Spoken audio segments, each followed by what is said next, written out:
Luar biasa. iPhone 13 Pro series versi resmi mendadak jadi langka. Sampai sekarang gue cek di iBox, stoknya masih juga kosong. But jangan khawatir, di @triwulan_sale mereka ada stok untuk garansi intar maupun garansi resmi. Mau iPhone yang lain juga ada. Toko rekomendasi untuk belanja produk-produk Apple. Bisa langsung cek Instagramnya di @triwulan_sale, atau kalau mau cek langsung toko fisiknya ada di ITC Fatmawati lantai dasar. Mereka juga nyediain jasa delivery, jadi bisa langsung diantar ke rumah kalian asal di daerah Jabodetabek ya. Gak salah sih kalau jadi langka, karena ini iPhone yang paling menarik buat dibeli dari lini iPhone terbaru. Mulai dari desain yang kelihatan lebih mewah walaupun mirip dari seri sebelumnya. Yang membedakan ada di warnanya. iPhone baru pasti ada warna baru. Sierra Blue yang warnanya biru muda kalau kepantul sama cahaya. Kalau enggak ya warnanya jadi biru keabu-abuan gitu.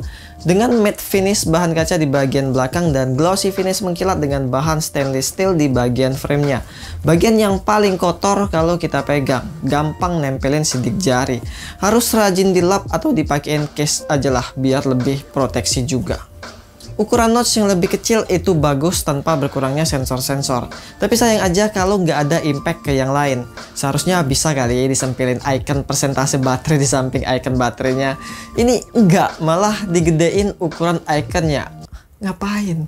Nah, alasan utama kenapa iPhone ini yang paling menarik bagi gue adalah fitur ProMotion 120Hz yang nggak ada di iPhone 13 biasa. Fitur terbaru yang pernah ada di iPhone, tapi sudah ada sejak dulu di Android. Baru masuk ke sini. Scrolling lebih mulus dibanding iPhone lain yang cuma 60Hz aja. Perbandingannya itu loh, kerasa banget. Sampai pas pegang 11 Pro Max, itu gue males buat pegang HP ini lagi.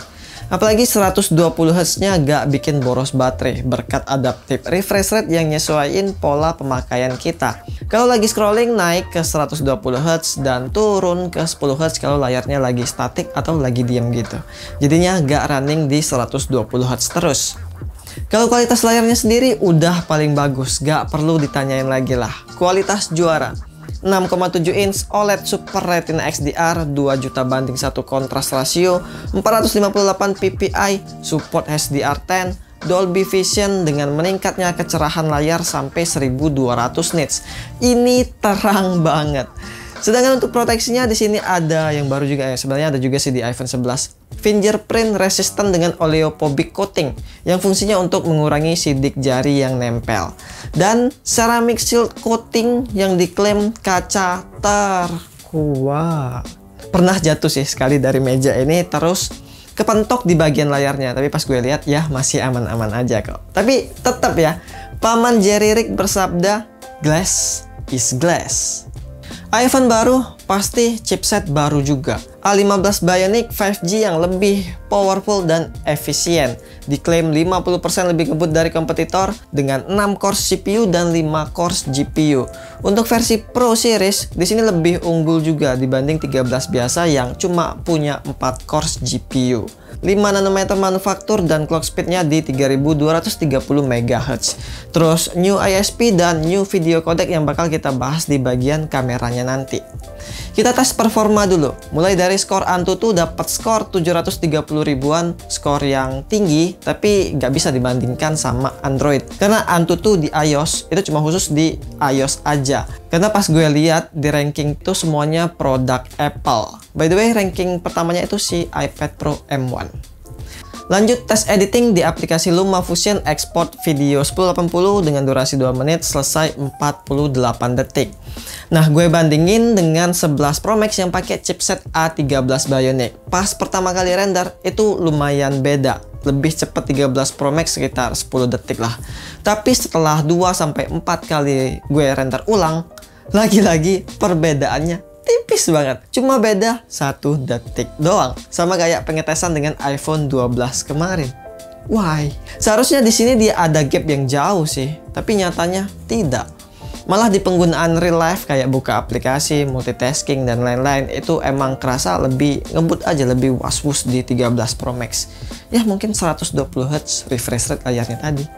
Sedangkan untuk gaming baru berasa improvementnya, apalagi 13 Pro Series di game PUBG Mobile sudah bisa 90 FPS dan Genshin Impact 120 FPS.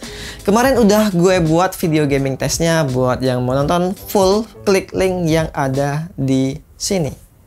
Tapi gue jabarin lagi, kalau dipakai gaming selama 2 jam 7 menit gue gak ngerasa ada frame dropnya, mulus banget. Dengan suhu yang masih sama, tetap panas, nyentuh 43 derajat Celcius. Dengan konsumsi baterai berkurang 8% selama 30 menit dan 39% selama 2 jam dengan 3 game yang berbeda. Mobile Legends 54 menit, PUBG Mobile 54 menit, dan Genshin Impact 17 menit. Jadi total kalau dari baterai 100% itu bisa dipakai selama 5-6 jam gaming. Tapi balik lagi tergantung gamenya ya. Sedangkan untuk pemakaian normal kayak buka sosmed, nonton, dan lain-lain, itu baterainya luar biasa awet banget. Dapat screen on time 10 jam lebih. Jadi bisa dipastikan tahan buat dipakai seharian. Padahal ukuran baterainya tuh gak terlalu gede loh kalau dibandingkan sama Android. Ukuran baterainya 4352 mAh, tapi dia bisa lebih awet dari 5000 mAh-nya Android. Jadi terbukti sih chipset A15 Bionic-nya yang efisien soal konsumsi baterai. Tapi kenapa sih ukuran baterai iPhone itu gak pernah dibuletin aja? 4300 kek atau 4400? Kan enak nyebutnya. Dengan fast charging yang meningkat juga di 27 watt, unofficial rating sumber ini dapat dari GSM Arena ya. Sisanya dia sama, tetap PD 2.0, MagSafe 15 watt, dan key wireless charging 7,5 watt. Gue tes ngecas pakai kabel selama 30 menit keisi 44%, 1 jam keisi 80%, dan ke 100% 1 jam 47 menit. 80% ke 100% itu lama banget, 47 menit. Kenapa? Karena wattnya dikurangin demi memperpanjang umur baterai. Jadi kayak emang gak disarankan untuk ngecas sampai 100%. Sebuah proteksi biar gak overcharge mungkin ya. Nah, gue bandingkan dengan chargeran yang 20 watt, hasil speednya sama aja pas di 100%. Jadi gak bikin cepat. Pakai chargeran yang 20 watt aja, gak perlu beli yang 27 watt. Sama aja. Nah, sekarang kita masuk ke bagian kameranya. Bagian yang paling dibanggain dari iPhone. Punya 3 kamera dengan sensor kamera lebih besar, diklaim 2,2 kali lebih terang karena banyaknya cahaya yang masuk.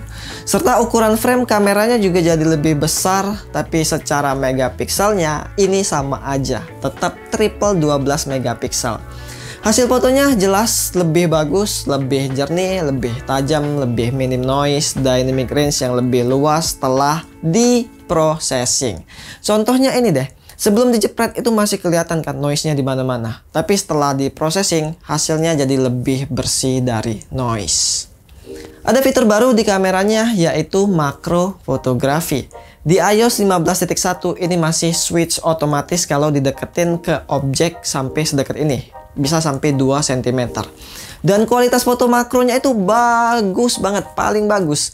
Karena dia pakai lensa ultrawide. Nah, di iOS 15.2 akhirnya sudah ada toggle makro control.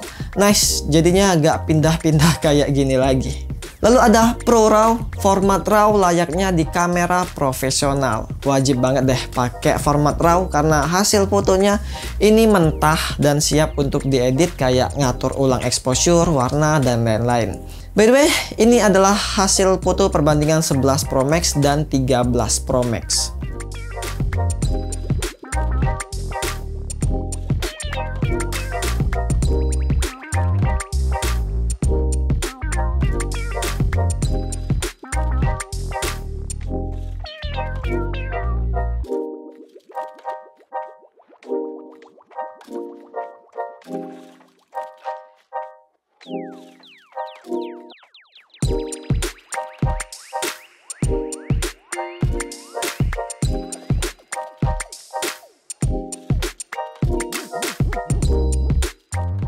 Kalau di segi video, fitur barunya ada di mode cinematic yang bikin hasil background jadi ngeblur.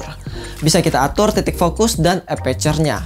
Tapi ya karena ini berbasis software, hasil bokehnya gak serapi itu, terkhususnya di bagian rambut. Lalu ada Apple ProRes RAW video codec kayak di kamera cinema profesional Hikvision 422. Kalau mau jelasin, ini tuh banyak banget sih, mulai dari data rate-nya, performa, RAW to lock, dan lain-lain ya. Kalau mau baca gue taruh di deskripsi deh linknya. Jadi gue jelasin simple aja ya. Codec ini tuh cocoknya dipakai kalau mau bikin film atau video komersial karena filenya itu uncompressed alias gak pecah setelah diekspor atau setelah diedit. Tapi emang file untuk ngerekamnya itu jadi gede banget. Resolusi 4K 30 fps dengan durasi 20 detik. Ukuran filenya 2 GB. Beda jauh sama codec HFC alias video biasa yang cuma 64 MB. Sedangkan untuk hasil kualitasnya sendiri sih ya nggak jauh beda, sama aja kayak codec video biasa. Apakah fitur ini gimmick? Enggak, fitur ini bisa dipakai kalau mau bikin film dari kamera HP aja. Loh, emangnya ada bikin film dari HP aja? Ada kok. Apalagi kalau low budget. Bisa dimulai dari HP dulu. Atau kalau mau ikut kompetisi film pendek, kan bisa juga dipakai. Tapi ya menurut gue, Apple masih belum seserius itu. Nanggung.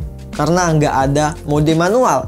Orang bikin film pakai HP itu biasanya pakai aplikasi third party untuk ngatur fokus, shutter speed, aperture, ISO, biar pencahayaannya nggak berubah-berubah. Ya sebenarnya bisa diakalin sih. Di sini kan dia udah ada toggle exposure buat ngeset pencahayaan. Sedangkan kalau shutter speed itu dia bakal ngikutin dari FPS videonya. Dan kalau fokus itu bisa di tap untuk manual fokus. Tapi ya balik lagi, kalau ada mode pro itu bakal lebih leluasa lagi dan lebih enak buat bikin film. Oke, jadi ini adalah hasil video dari kamera depan di resolusi 4K 60 fps. Nah, suara yang kalian dengar ini adalah hasil suara mikrofon dari iPhone 11 Pro Max. Dan ini adalah hasil mikrofon dari iPhone 13 Pro Max. Jadi kalian bisa lihat dan bandingin lah ya, betteran yang mana. Mulai dari dynamic range, terus ketajaman, kestabilan, dan hasil audionya tadi.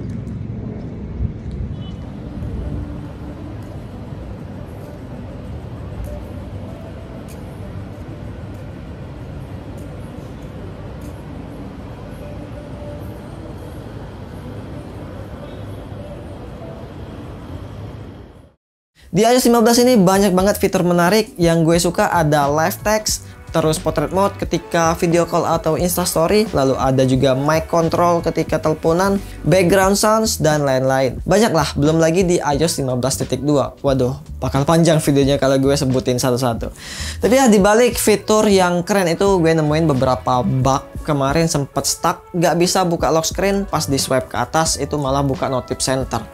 Terus stuck kedua pas angkat video call itu gak bisa diapa-apain, jadinya harus di restart dulu dan ya baru problem solve.